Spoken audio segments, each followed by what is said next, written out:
بسم الله الرحمن الرحيم. أعزائي طلبة شعبة تسجيل طب وإحصاء الفرقة الثانية، هنشرح دلوقتي مع بعض شابتر رقم 4 في مادة الحاسب الآلي المتقدم بعنوان Spreadsheets.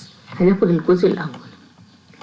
عندي في الشابتر بيتكلم عن Introduction to Spreadsheet، بيتكلم عن Basic Operations, Working with Data, Formula and Functions, Formatting Cell, Chart, Analyzing Data in Excel, Printing.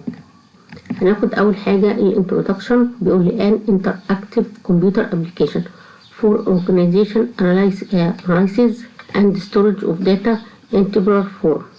جدول البيانات هو تطبيق كمبيوتر تفاعلي لتنظيم وتحليل وتخزين البيانات في شكل جدول. بيقول لي this program operates on data entered in cell of a table. Each cell may contain either numeric or text data or the result or formula that automatically calculate and display a value based on contents of other cells.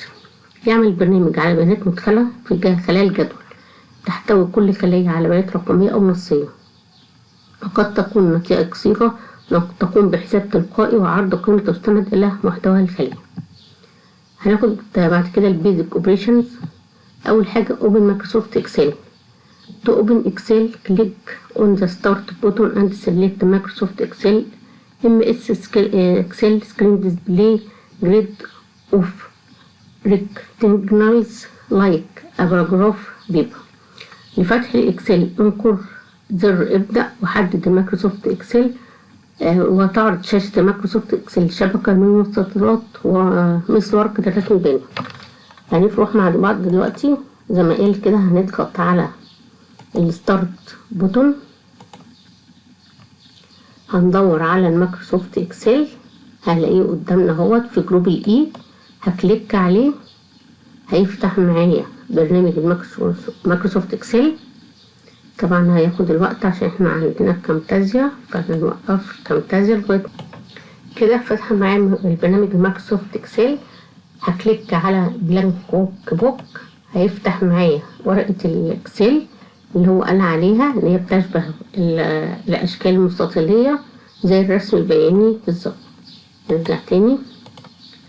بعد كده بيقول a worksheet is made up of vertical line cell called column and horizontal line called row. يعني انا عندي الفيرتيكال لاين بنقول عليها كولم، الهوريزونتال لاين بنقول عليه رو. هنشوف كده مع بعض. يقصد كده الفيرتيكال هي دي الكولم، يقصد كده الهوريزونتال هي دي ايه الروز. بيقولك a group of worksheet make up a workbook. لو انا عندي مجموعة من الورك شيت هي في الاخر بتسمى ورك بوك، يعني ملف عمل. كل مجموعة العمل بتاعة الورك شيت اللي هي صفحات العمل بقول عليها او بطلق عليها في الاخر ورقة ايه عمل او ملف عمل. Each column has heading consisting of 1 or 2 alphabetic letters. Each row has a heading consisting of a number. يعني يحتوي كل عمود على عنوان يتكون من حرف أو حرفين أبجديين، كل صف له عنوان يتكون من رقم. عندي الكولم العنوان بتاعها اللي هو ال A وال B وال C. هنشوف كده مع بعض اللي هو بيقول لي هيحتوي على أكتر من رقم حرف أو حرفين زي ما قلنا. هو بياخد من ال A to Z وبعد كده يعمل تبادل وتوفيق اللي هو يعمل لي A B A C. يعني هياخد ال A يحطها جنب كل حرف من ال A to Z عشان يبدأ يعمل ألفابيتك تاني وتالت وربع. عندي الرو الهيدن بتاعه أو عنوانه بيتكون من أرقام زي ما احنا شايفين كده. Every single worksheet is made up of 256. يعني كل worksheet بيتكون من 256 عمود. عندي الروز بتتكون من 65 and 500 and 36، يعني بتتكون من 65536 صف.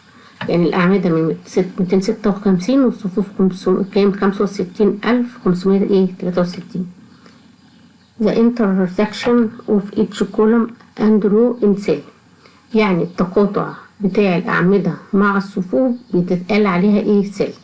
بعد كده بيقول لي the total number of cells in worksheet، بتحتوي كل يعني مجموعة الخلايا جوه ورقة العمل الواحدة على 60,777,216، يعني 16,777,216.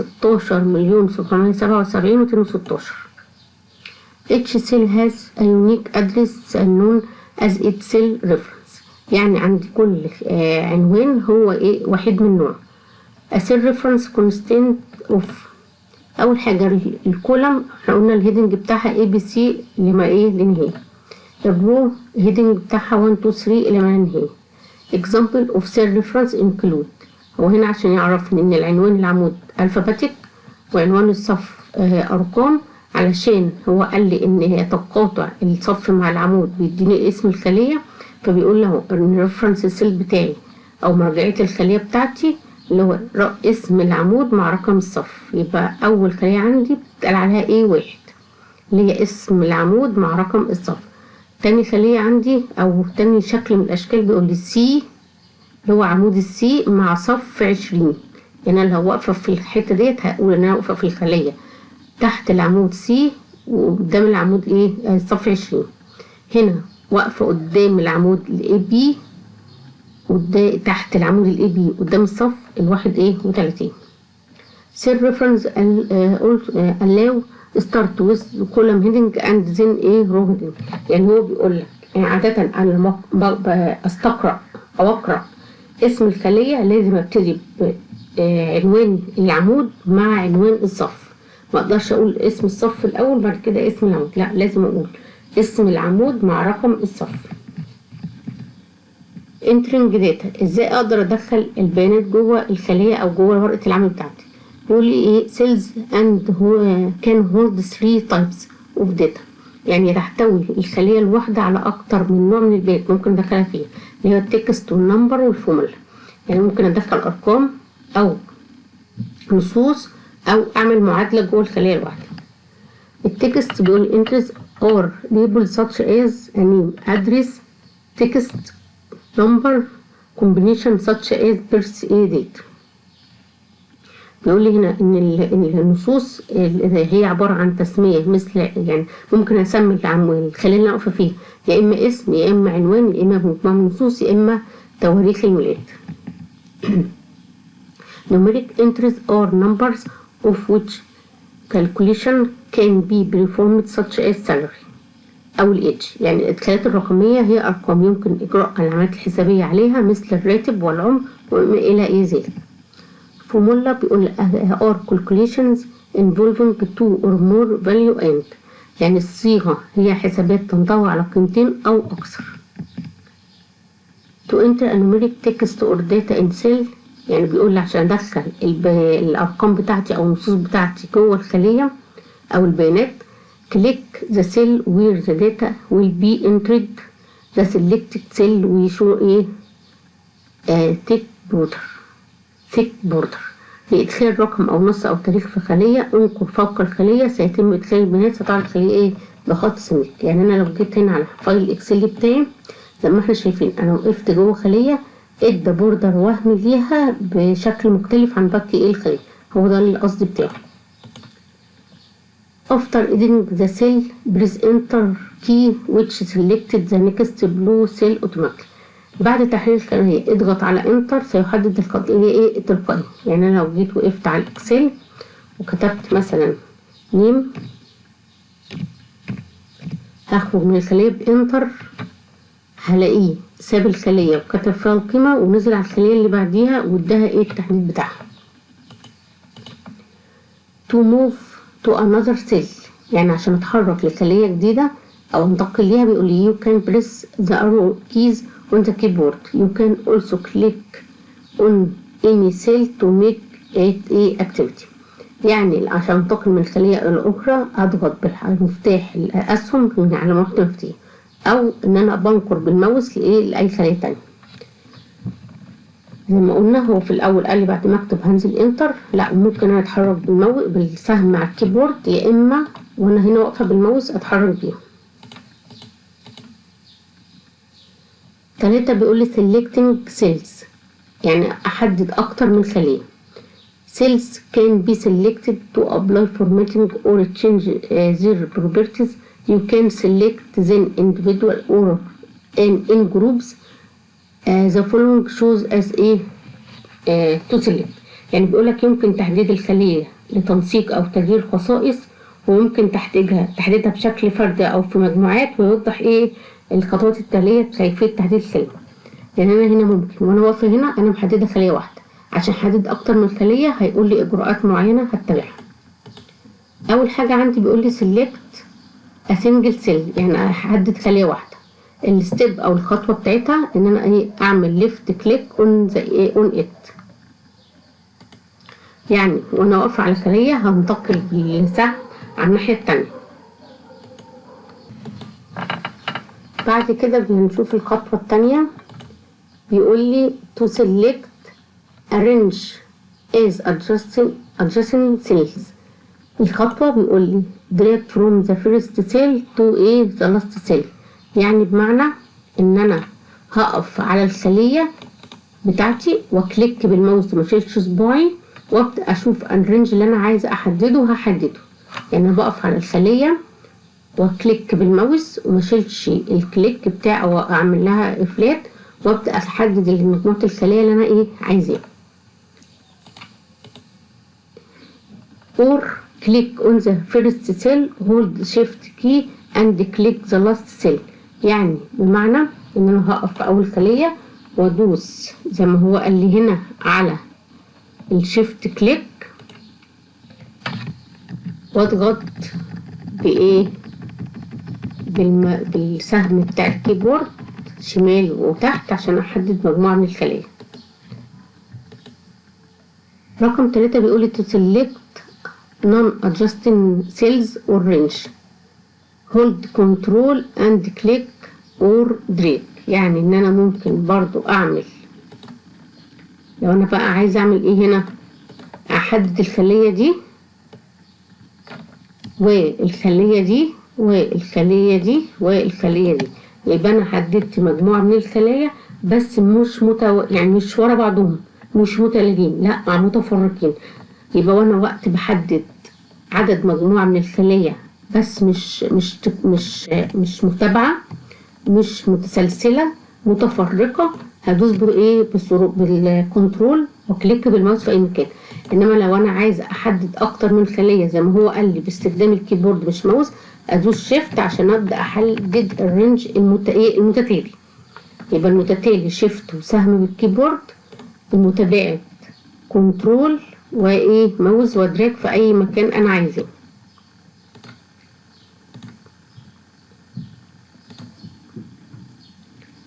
بعد كده ان انتر رو اور كولم، يعني احدد اي عمود او اي صف. بيقول لي left click on row or click or column heading، يعني لو انا عايزة احدد عمود هحدده بالشكل دوت كده او كده او كده من الهيدنج بتاعه. لو عايزة احدد رو هو الصف من الهيدنج بتاعه عشان احدد كل الصف كده. انا بحدد كل الصف وليس خلية بعينها. هنا بحدد العمود كله وليس العمود بعينه.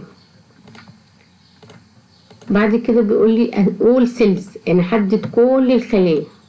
بيقول لي left click on the blank header in upper left corner، يعني هروح على الليفت كورنر اللي هو قال لي عليه اللي هو في اعلى حاجة في المستند، وكليك كده بالماوس هلاقي كل الخلايا بتاعتي شمال ويمين وفوق وتحت حصل لها سيلكت. واحنا واخدين بالنا اهو كله محطوط له سيلكت. رقم 6 بيقول لي the next cell to the right، اللي هو الخلية اللي على اليمين. use the tab key، يعني وانا واقفة كده في الخلية معينة علشان انتقل ليها في زرار على الكيبورد على شمال الزراير هبدأ اتحرك بالتاب يبدأ يتحرك معايا على الخلايا الاخرى. نمرة 7 بيقول لي the next cell down the column، يعني الخلية اللي في أسفل في نفس العمود. يعني أنا واقفة في خلية عايزة أروح للخلية اللي في نفس العمود بس تحتيها، هعمل إيه؟ use the enter key. يعني وأنا واقفة هنا عايزة أنزل تحت، هنزل بالإنتر ويبدأ يتحرك معايا لتحت، مش في الجنب الشمال ولا يمين. رقم 8 the A1 home cell، يعني أروح للخلية رقم A، العمود الرقم A في الصف رقم 1. بيقول بليز كنترول هوم ذا A key together، يعني أضغط على الكنترول زائد زرار الهوم جوه الكيبورد هنتقل ليه. the last cell in the sheet، يعني آخر خلية في الصف. طبعا هو ما قالش عنوانها هنا عشان احنا يعني مش هيقدر يكونها لي. بيقول لي بليز كنترول اند كيز توجذر، يعني عشان اروح على اخر خليه موجوده جوه الفايل بتاعي هدوس على زرار الكنترول زائد اند، هيعمل لي ايه؟ انتقال لاخر خليه جوه الفايل. نمرة 10 بيقول لي ذا سيلز اراوند ذا اكتيفيتي سيل، يعني عايزه اروح للخليه ايه؟ النشطه. بليز كنترول شيفت 8 كي توجذر، يعني عندي زرار الشيفت والكي والتمانية هدوس يروح عندي. يعني وانا واقفه هنا ادي ايه واقلب، ادوس كنترول شيفت 8، ادي كنترول شيفت 8 راح لايه؟ في المكان. بعد كده بيقول لي عنوان جديد inserting deleting and declaring data، يعني عشان ادرج او احذف او اشيل الداتا بتاعتي. بيقول select the cell you want the data to go into and then enter the data ايه or formula، يعني حدد الخلية التي تريد ادخال البيانات ثم ادخل ايه البيانات او الصيغة. يعني اول حاجة عند الانسرتنج هروح احدد الخلية اللي انا عايزاها وابدأ ادخل فيها الداتا اللي انا عايزاها ايه ادخلها. to delete or clear data، يعني ان انا احذفها او امسحها. select the cell or the row or column and press delete on the ايه your keyboard، يعني انا لو عندي بيان في خلية واحدة ممكن اقف عليها وادوس بدليت الماوس، يا اما عندي صف باكمله عايزه احذفه، يا اما عندي صف باكمله عايزه احذفه. فانا لو انا كده بالديليت بالكيبورد هعمل ايه؟ هيتم المسح. to delete while row on the row number or column letter and ايه edit delete، لحذف الصف وحر ايه وحر. بعد كده بيقول لك using autofill، عشان اطبق التعبئة الآلية. بيقول لي to autofill text series type in the first word on the series, move the mouse pointer on the bottom right corner of that cell and you should see the autofill cross like. يعني انا لو عايز اعبأ خلية معينة هروح على الخلية اللي انا عايزة اكتب جواها النص اللي انا عايزاه وبعد كده نشوف هيحصل ايه. ثانية واحدة يا جماعة، هنروح كده على الاكسل وهاجي في خلية معينة هكتب مثلا شهر يناير اللي هو جونيور،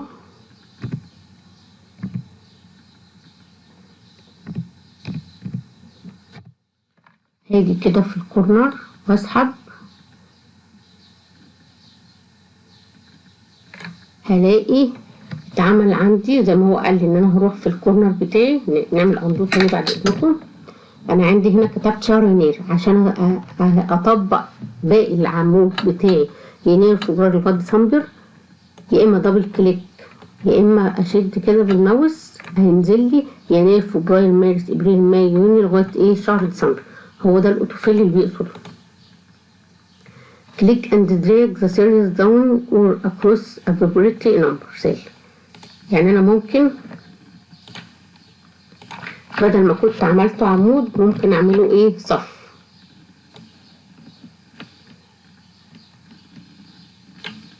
يبقى انا ممكن اعبق الخلية بتاعتي يا اما عمود يا اما صف عن طريق ان انا اكتب شهر معين وفي الكورنر بتاعي بعد ما تتحول بشكل الماوس كده ادرج يا اما كولم يا اما ايه رو.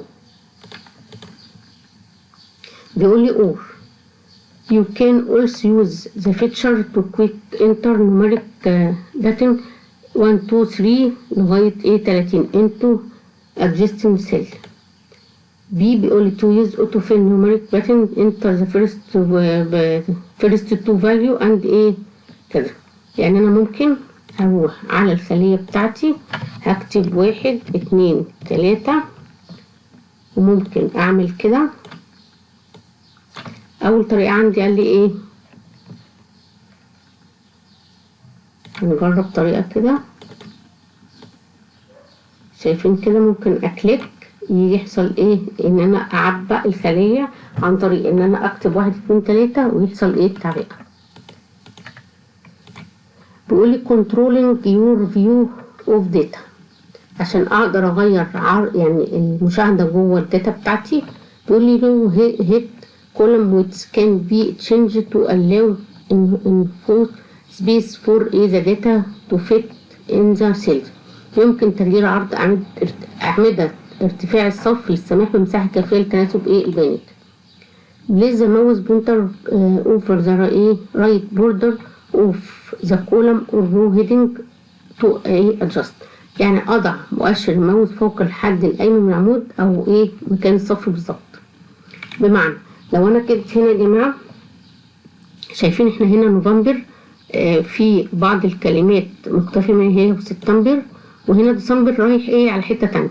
عشان أعمل الحركة دي وأوسع العمود أو العرض بتاع العمود يكتفي أو ياخد عدد الكلمات، هاجي هنا هحدد الأعمدة اللي أنا عايزاها، وشايفين كده مع بعض هعمل دبل كليك هلاقي الخلية بقت على قد عدد الحروف اللي تم إدخال بها.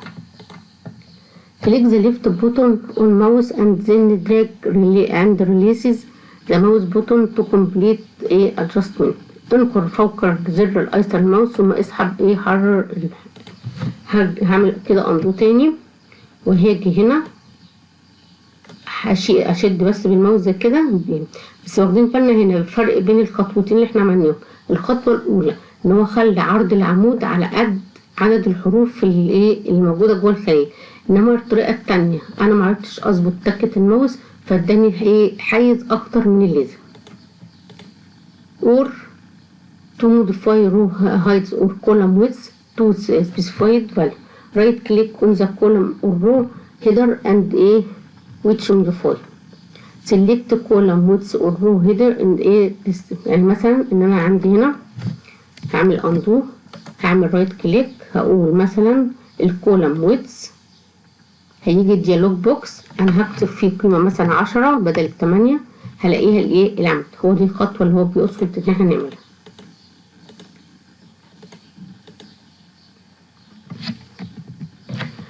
اوتو سايز ان انا هعمل يعني حجم بشكل الاوتو. تو ابلاي تو سي ذا وايت داتا ذا كولم ويدث انكريز.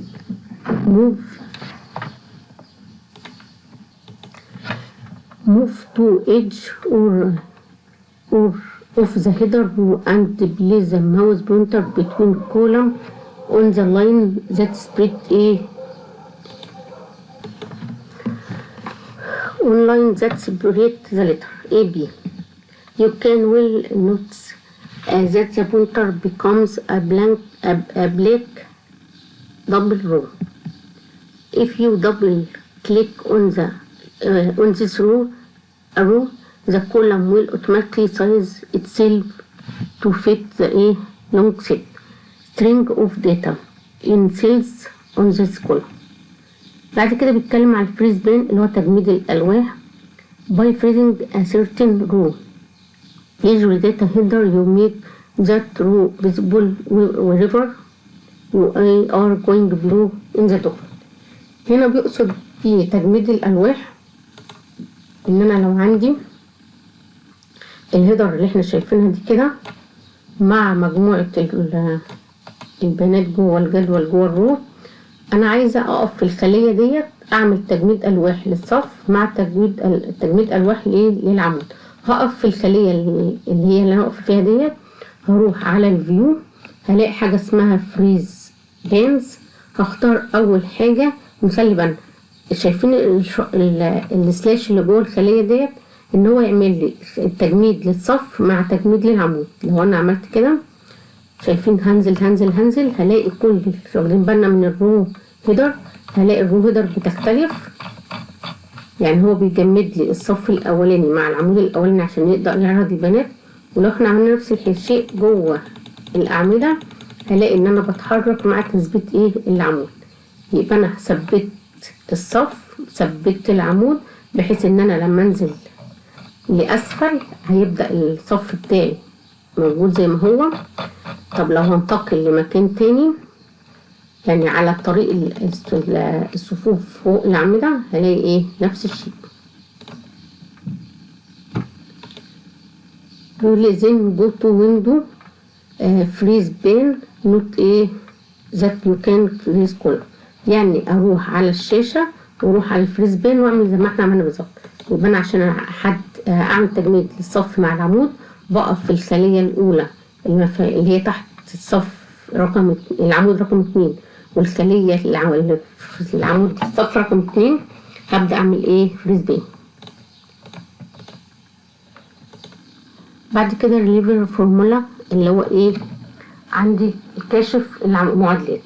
بيقول if you want to see all formula in a spreadsheet as open to value there is a really hand shortcut.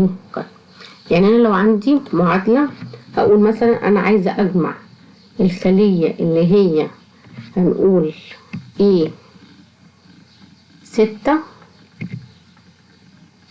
الى الخلية كده انا باخد رينج معين من الاعمدة. يعني العمود الاولاني هاخد كذا صف فيه هجمعه بس عشان نعرف نشوف اللي هو بيقصد يعني. كده انا هجمع مجموعة الارقام اللي جوه الخلية من بداية من A6 لغاية A11. هقفل القوس وندوس انتر. كده انا سوري يا جماعة عشان بس انا عملت خطأ ان انا كنت عاملة اقواس، لازم اعمل كده قوس الاول. سوري انا اسفة، هعمل صم وهاجي في الاخر هقفل القوس عشان ما اديش المعادلة بالشكل ده. كده جمعهم لي وقال لي 39.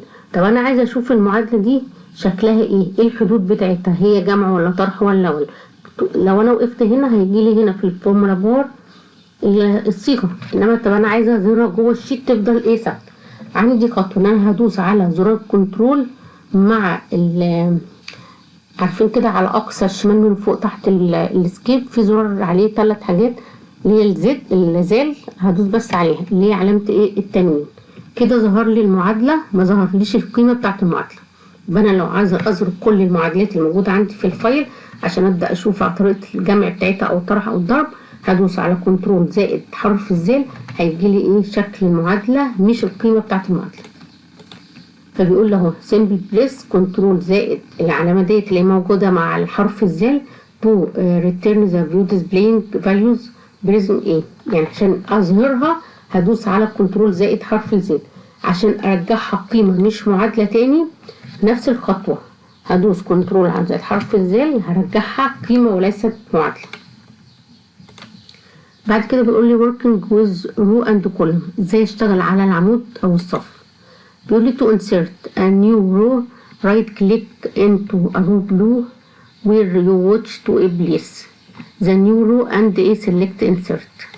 يعني لو انا عايزة اروح مثلا هنا هسلكت الصف دوت هعمل وقال لي اعمل ان انا هدوس على رايت كليك يعني هروح على يمين الماوس اكليك واقول insert هيديني صف موجود تحتيه بلو اسفل. will be placed above the select row. بعد كده do the same for inserting a new column. right click into column to right click to right of where you placed to new column and select insert. يعني هروح على العمود هعمل insert وناخد بالنا. طب انا هحط هنا حرف وهنا حرف علشان ايه اشوف الاكشن اللي احنا هنعمله. انا لو عايزه ان احط عمود بعد الكيو اعمل ايه؟ انسيرت كده قبله. عايزه احطه بين الاي والكيو هقف على الاي واعمل انسيرت، هيحصل ايه؟ انشاء فيه. يعني لو عايزه اعمل قبل الكيو عمود هدوس على الكيو واعمل انسيرت، عايزه اعمل بين الاي والكيو عمود اقف على الاي عشان يحصل ايه؟ ادراك في المنتصف. بعد كده ده بيقول لي تو ديليت سيل جو اور كولوم، يعني عايزه احذف خليه جوه الصف او العمود. select the desired cells row or columns to delete, right click on them ايه right delete. يعني لو عايزه مثلا الخليه دي احذفها هقف عليها هعمل بيمين الماوس ديليت. هنا بقى هيسالني مجموعه اسئله عشان في بالفعل قيم موجوده فيها. عايزه اعملها شيفت ان انا لو في بعض، خلينا بس نعمل هنا حاجه كده صغيره الاول.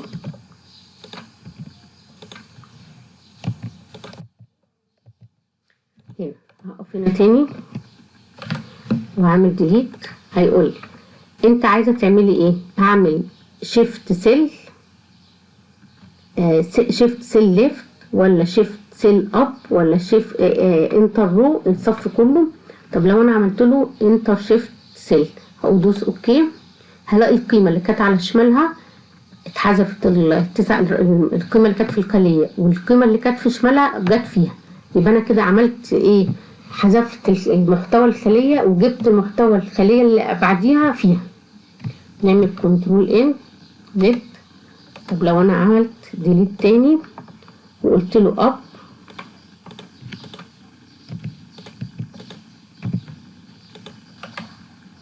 ادي الاب اهي. لو انا عملتها اب هلاقي القيمه اتحذفت والخليه اللي تحتيها جت ايه؟ فوقيها. نعمل كنترول زد. هعمل تاني ديليت، هقول مثلا رو، هلاقي كل الصف بتاعي تم الحذف ليه. لو انا قلت ديليت كولم هلاقي كل العمود بالقيم اللي فيه اتمسحت. يبقى على حسب ما انا عايزه احذف الخليه بحددها. بيقول لي select the property option and click ايه اوكي، يعني انا اختار اي اختيار من الاختيارات الموجوده وانا ادوس على حسب طبعا احتياجي للديليت. working with worksheet، ازاي اشتغل جوه ورقه العمل بتاعي او ورق العمل. to insert a single sheet click a new worksheet button at the button on the page A or plus button depending in Excel. يعني لو عايزه اضيف ورقه عمل جديده على هنا على علامه البلس هدوس كليك هيجيلي ايه؟ insert ايه؟ worksheet. to delete a sheet right click on the sheet and select delete sheet. You will be prompted ايه؟ confirm the deleting او the deletion. click ايه؟ delete. بمعنى انا لو جيت هنا على ورقه فاضيه وعملت رايت كليك زي ما هو قال لي وعملت ديليت هيحذف من غير ما يقول لي اي حاجه. انما لو انا جيت على ورقه عمل فيها ارقام بالفعل هيختلف الاكشن بتاعي والحركه بتاعتي. ان انا لما اعمل كده رايت كليك واقول ديليت هيديلي مسج تحذيري بيقول لي ماكرو سوفت اكسل ويل بريمتلي ديليت ذيس ايه. يعني طالما انا عندي محتوى جوه ورقه العمل بتاعتي وهحذفها لازم يديني تحذير ويقول لي هتحذفي ولا لا، اكنسل ولا اعمل ديليت، عشان طبعا هو بيحذرني ان في محتوى في الخليه علشان خايف على الشغل بتاعي. to move or copy sheets within a workbook or another workbook، يعني عشان اعمل تحريك او نسخ لورقه العمل اللي انا واقفه فيها جوه ملف العمل او لملف عمل تاني. تقول لي رايت كليك اون ذا شيت يو وانت تو موف اور كوبي اند كليك موف اور كوبي. يعني هاجي هنا هعمل رايت كليك وادوس على الاوبشن بتاع موف اور كوبي. طبعا هو هيقول لي بعض الاختيارات هنشوفها مع بعض. هو ايه؟ a dialog box will appear a paper in the book field. select the workbook to receive the sheets might be another book. يعني ممكن ان انا هنقله لورقة عمل تانية. خلاص يبقى هنا الاختيار ده هنقله هعمله ترتيب مثلا او انشئ منه نسخه. لو انا عملت في نفس الاكشن دوت ان انا خليته في نفس البوك اللي انا فيه وقلت له خلاص انا عايزاه، هيعمل لي ايه؟ كوبي منه او هيحركه لي. خلاص نرجع تاني. بيقول لي ايه؟ in the before sheet field select the sheet before which you want to insert, move or copy. To copy the sheet instead of moving then select create copy. يعني انا لو هنا انا رتبته بس انا كنت شلته من هنا حطيته هنا، طب لو انا عايزه اعمل منه نسخه هعمل هنا تشيك بوكس على كريت كوبي. هيحصل ايه؟ ان هو يخلي شيت 4 وشيت 4 2 ان هو كده عمل لي نسخه ايه من الشيت. the rename a sheet ان انا عايزه اعمل اعاده تسميه للشيت بتاعي. right click on it and choose a name. يعني هقف هنا بيمين الماوس هختار حاجه اسمها rename وبعدين هكتب الاسم الجديد اللي انا ايه عايزاه. كده انا عملت رينيم للفايل بتاعي.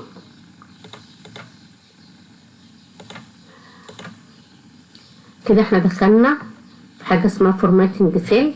بيقول لي باي ديفولت MS Excel use the general format for numbers that you type in cell. The general format has the following ايه characteristics. يعني انا لو عايزه اعمل ادخال او اظبط الارقام بتاعتي، اول حاجه بيقول لي zeros are not displayed after the decimal point. if you type مثلا هكتب الرقم دوت this will be displayed as a يعني لو هكتب 23.50 هيظهر لي بعد ما ادوس انتر 23 ونص. نجرب كده ان انا هنا هكتب زي ما هو ايه 2.25 صح كده 50. اول ما ادوس انتر الرقم الزيرو هيختفي معايا وهيقول لي ايه ان هي بالشكل ده. بعد كده بيقول لي ايه to send numbers as are not separated by the common symbol. if you type 4000 مثلا this اللي هو 40 this will be displayed as ايه كده.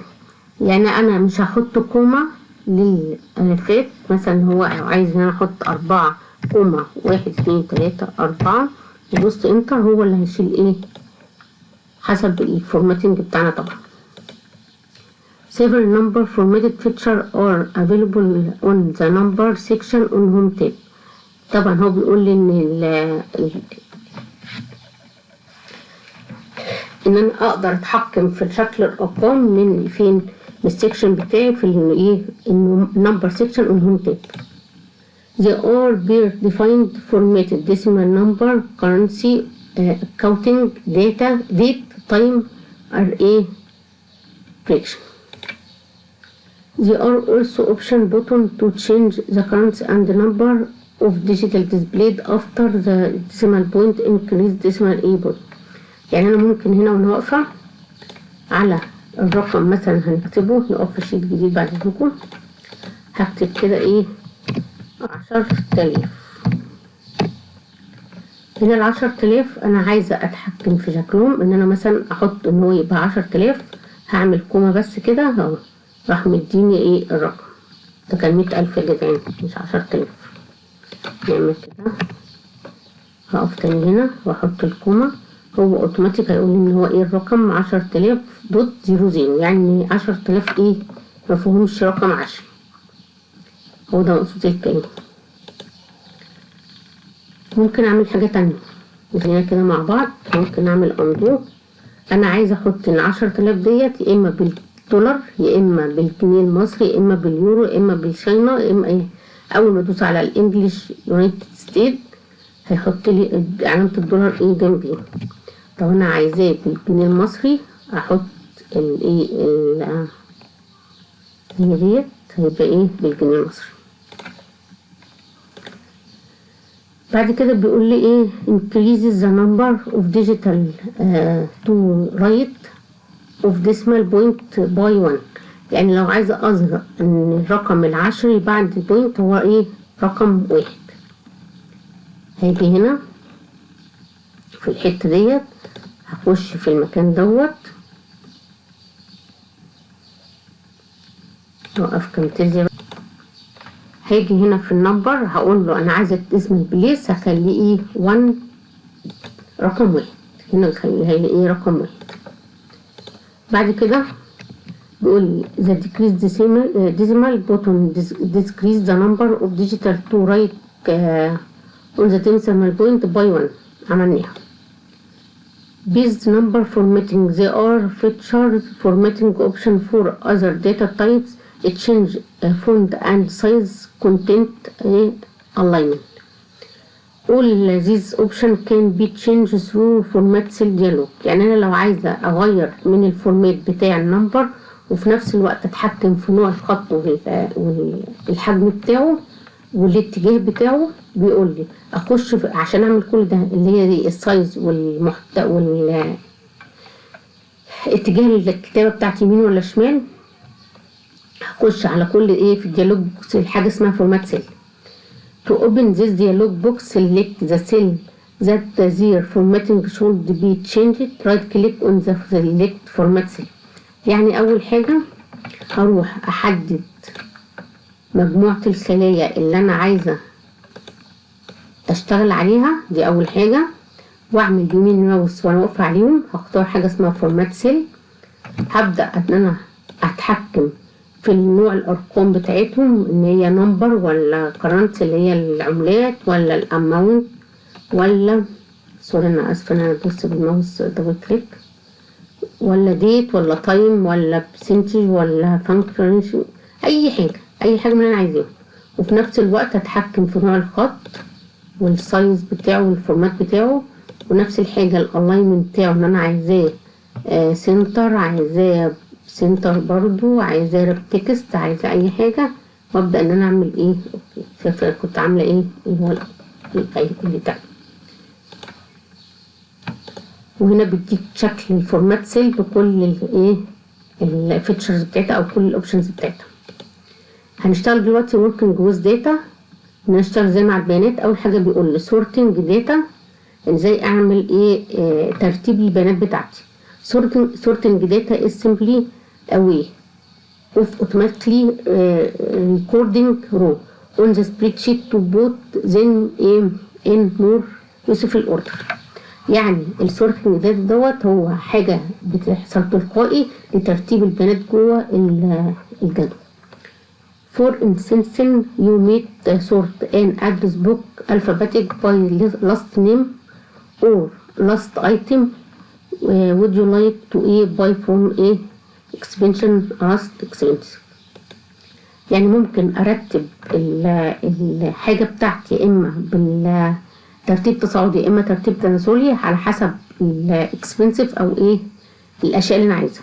اول حاجه بيقول عشان اعمل الحاجه كلها start by selecting data you want to sort. يعني اروح احدد البيانات بتاعتي اللي انا عايزه اعمل لها ترتيب. هقف كده هنا في المكان دوت. بعد كده بيقول لي it is important to select all the column in data not just the column you want. يعني الخط الحركه اللي عملتها خطأ، او معلش يا جماعه هفك فاز فريز عشان نقدر نحكم. بعد كده هحدد كل الأعمدة والصفوف اللي أنا عايزة أعمل لها ترتيب. بعد كده بيقول لي for instance if you have a list of item on one column with a press next column you want to select column before running.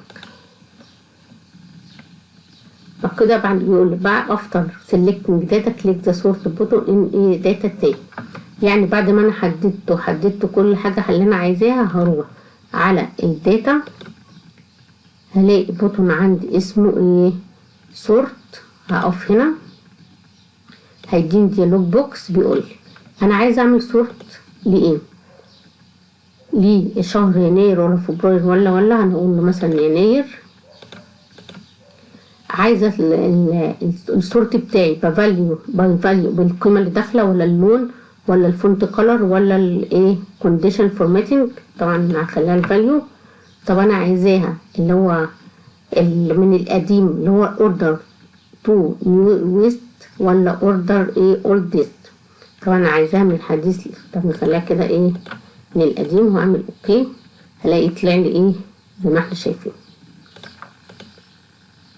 You will see the sort window as the figure above. If your data has header row be sure ايه header row check box in select. زي ما احنا قلنا كده ان انا لما باجي اعمل على السورت لازم اختار العنوان بتاع العمود اللي انا هشتغل عليه كايه، هو ده الاساس بتاعي في السورت بتاعه او الفرز بتاعه. تاني حاجة بيقول لي Excel we then use label insert by box instead of usually ايه unhelpful column A column B. يعني لو انا مش مديه عنوان الاعمدة هلاقي عندك عمود يا اما A ويا اما B يا اما C، فانا هشوف انا عايز اعمل على عمود ال A ولا عمود ال B. هنا يبقى مش انا ايه مش حاطه محتوى للعمود. Now you can use the sort by box selected column you would like to sort data. يعني هو بيقول لك خلاص انت دلوقتي على تم الاستعداد ان انت تعمل ترتيب او فرز للحاجه اللي انت ايه عاوزها.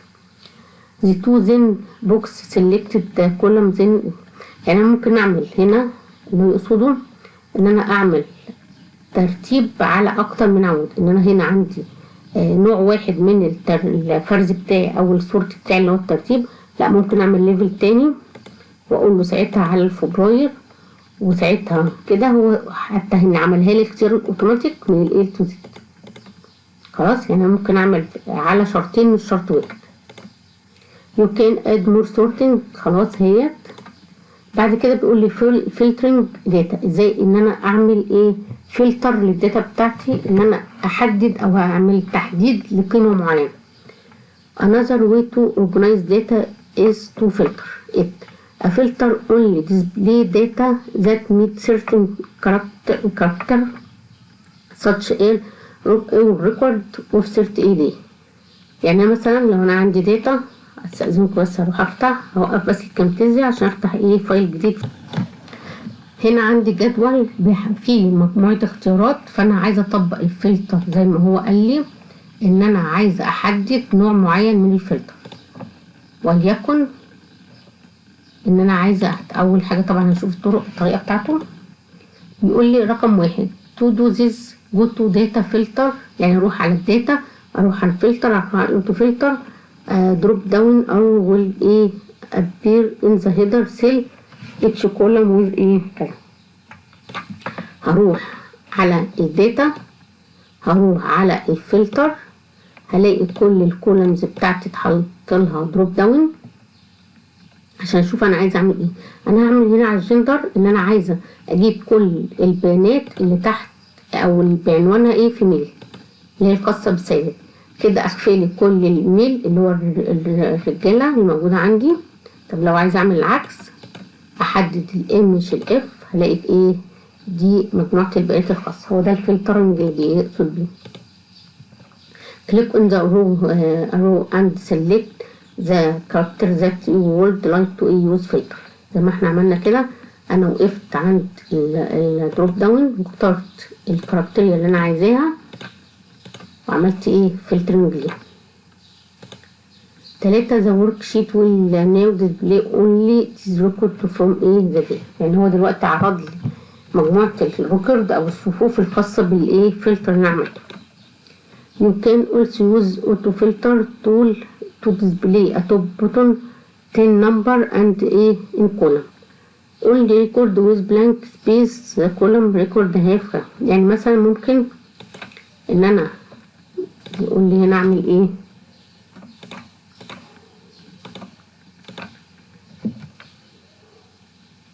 هي ده الفلتر. انا ممكن اعمل بنوع تاني من الفلتر لو انا مديه ايه. مثلا هنا يا جماعه لو انا عملت هنا لون وهنا لون عشوائي كده، هاجي هنا اعمل فلتر من نوع تاني اللي هو باي كلر، هلاقي كل الالوان اللي لونها لون واحد بس هو اللي عاملاه ايه فلتر.